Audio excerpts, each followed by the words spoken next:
Astro research institute की तरफ से पंडित रमेश जोशी का नमस्कार। आज अपन पंचांग परिचय के अंतर्गत हिंदी माह एवं वार पर विस्तृत चर्चा करेंगे। नया संवत्सर चैत्र माह शुक्ला से प्रारंभ होता है। प्रथम पृष्ठ पर सबसे ऊपर पंचांग में संवत्सर और शक संवत का उल्लेख होता है।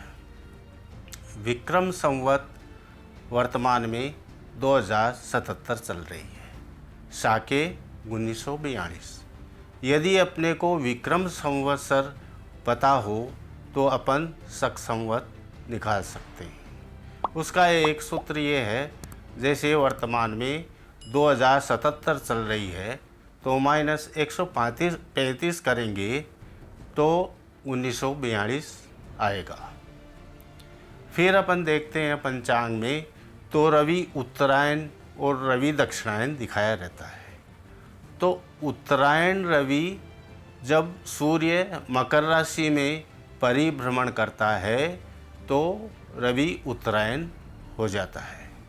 जब सूर्य कर्क राशि में परिभ्रमण करता है तो दक्षिणायन प्रारंभ हो जाता है। उत्तरायण रवि 6 माह रहता है और दक्षिणायन भी 6 माह रहता है। उत्तरायण को अपने शास्त्रों में देवताओं का दिन कहा है और दक्षिणायन को देवताओं की रात्रि कहा गया है। ये तो अपने सबको सर्वविदित है कि महाभारत में भीष्म पितामह अपने शरीर का परित्याग करने के लिए उत्तरायण रवि का इंतज़ार किया था। तो इसका मतलब ये हुआ उत्तरायण को अति शुभ माना गया है। जो ही रवि उत्तरायण में आया, भीष्म पिता ने अपने शरीर का परित्याग कर दिया। हिंदी माह चंद्रमा की गति पर आधारित है। ये लगभग 29 दिन के होते हैं। नया संवत्सर चैत्र मास शुक्ला से प्रारंभ होता है। अपने हिंदी माह 12 होते हैं। इनके नाम चैत्र, वैशाख, ज्येष्ठ, आषाढ़, श्रावण, भाद्रपद, आश्विन, कार्तिक, मार्गशीर्ष, पौष, माघ एवं फाल्गुन। 29 दिन में अपना एक माह पूरा कर लेते हैं। 29 दिन का रहने से प्रति 3 वर्ष के पश्चात में इनको रीसेट करने के लिए अधिक माह का प्रावधान रखा गया है। जैसे 2075 में ज्येष्ठ माह अधिक मास था और वर्तमान में 2077 में आश्विन माह अधिक मास रखा गया है। जैसे इस साल आश्विन माह है तो प्रथम आश्विन माह, द्वितीय आश्विन माह, इसमें कृष्ण पक्ष भी होता है, दोनों में शुक्ल पक्ष भी होता है, और द्वितीय में भी कृष्ण पक्ष भी होगा और शुक्ल पक्ष भी होगा। लेकिन क्या क्या अधिक मास है, जो जैसे प्रथम आश्विन मास है तो उसके शुक्ल पक्ष से प्रारंभ होगा अधिक मास और द्वितीय आश्विन के कृष्ण पक्ष की अमावस्या को अधिक मास पूर्ण हो जाएगा। तो अधिक मास में क्या है कि कोई भी शुभ कार्य नहीं किए जा सकते। अधिक मास के पश्चात जो समय रहता है, जैसे आश्विन शुक्ला, तो उसमें ये कार्यक्रम शुभ कार्य किए जा सकते हैं। ये अपने जो 12 हिंदी माह है ये बड़े साइंटिफिक हैं। ये अपने मनमर्जी के हिसाब से नहीं रखे गए हैं नाम। इसके पीछे भी एक मुख्य कारण नक्षत्रों का है। जैसे मान लो नया संवत्सर चैत्र मास शुक्ला से प्रारंभ होता है तो पूर्णिमा को चित्रा नक्षत्र ही रहेगा, तो उसका नाम चैत्र मास रखा गया है। जैसे इसके पश्चात वैशाख माह आएगा तो वैशाख की पूर्णिमा को विशाखा नक्षत्र रहेगा। इस कारण इसका नाम वैशाख रखा गया है। ऐसे ही सभी द्वादश जो अपने महीने हैं उनके सबके पूर्णिमा को उन नाम के आधार पर, जैसे आश्विन है, आश्विन है तो पूर्णिमा को अश्विनी नक्षत्र रहेगा, तो उसका माँ का नाम आश्विन रखा गया है। श्रावण मास से चातुर्मास प्रारंभ हो जाता है। चातुर्मास में श्रावण माह में वर्षा ऋतु रहती है, तो पहले के ज़माने में साधु संत सब यात्रा वर्जित थी। नदी नाले सब वर्षा के पानी से उफान में रहते थे, तो यात्रा करना पूर्णतया सुरक्षित नहीं था। इसलिए श्रावण, भाद्रपद, आश्विन और कार्तिक ये 4 माह चातुर्मास कहलाते हैं। श्रावण माह अपने आप में शिव पूजन के लिए जाना जाता है।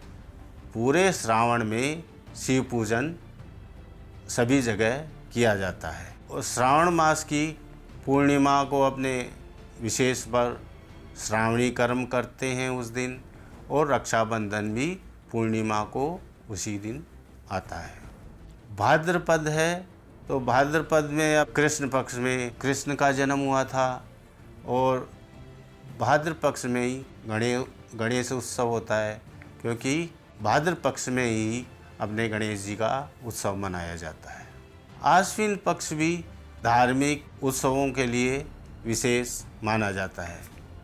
आश्विन में कृष्ण पक्ष में अपन अपने पूर्वज पितरों का ध्यान करते हैं, और आश्विन शुक्ला में अपने दुर्गा पूजा प्रारंभ हो जाती है।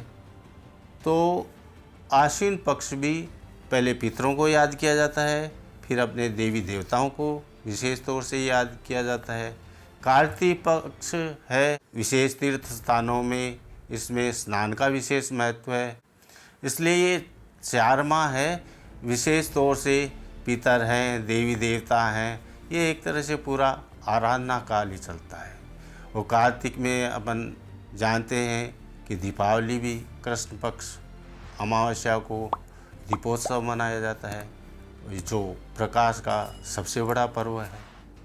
तो ये 4 माह मनाए गए हैं, इनमें काफ़ी उत्सव, धार्मिक आयोजन, कथा का श्रवण, मनन, ये सब कार्य चलते रहते हैं। जैसा कि पंचांग परिचय में द्वितीय एपिसोड में तिथि के बारे में विस्तृत चर्चा की गई थी।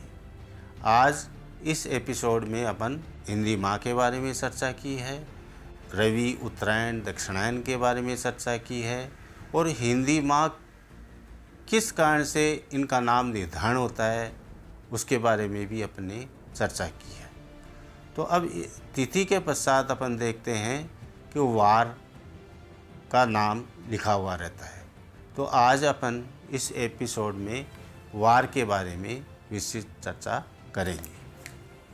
वार 7 होते हैं: रविवार, सोमवार, मंगलवार, बुधवार, गुरुवार, शुक्रवार, शनिवार और रविवार। इनका वर्गीकरण किया गया है कि कौन सा शुभ है, कौन सा अशुभ है, कौन सा क्रूर है। तो रविवार और मंगलवार क्रूर वारों में माना जाता है।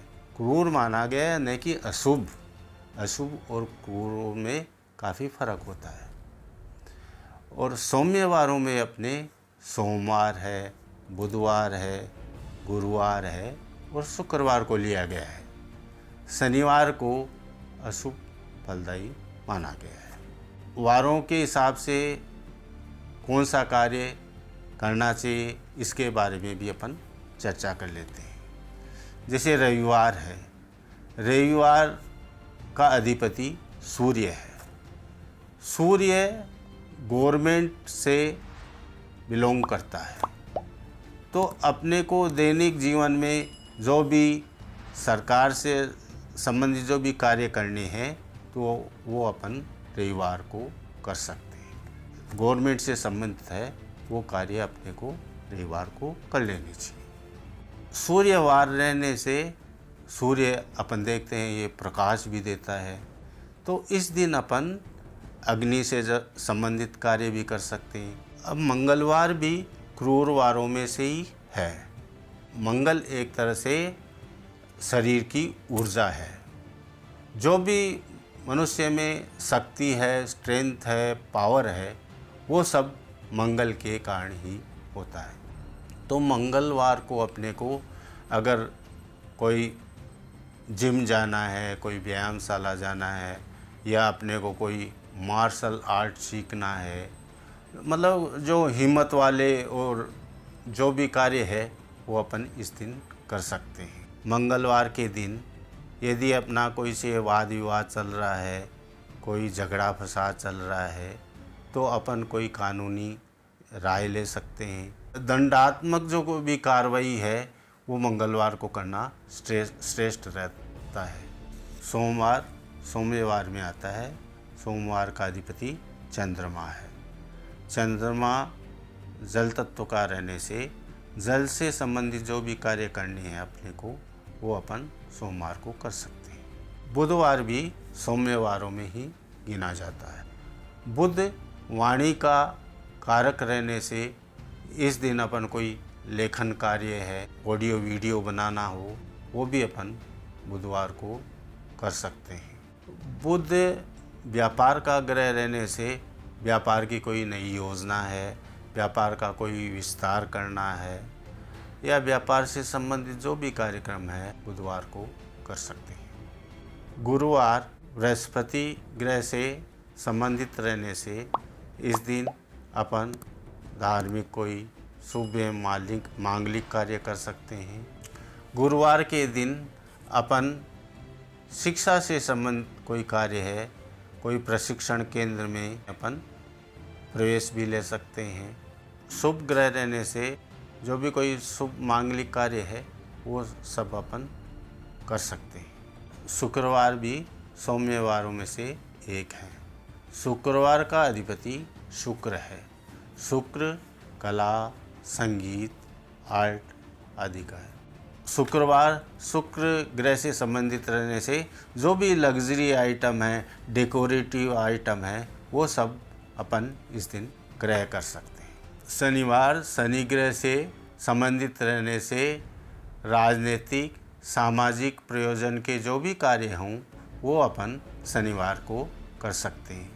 शनिवार शनि ग्रह से संबंधित रहने से इस दिन अपन पुरानी चीज़ें भी खरीद सकते हैं।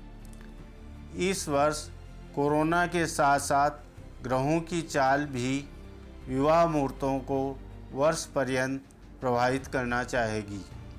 दिनांक 1 जुलाई 20 से 24 नवंबर 2020 तक देवशयन काल रहेगा।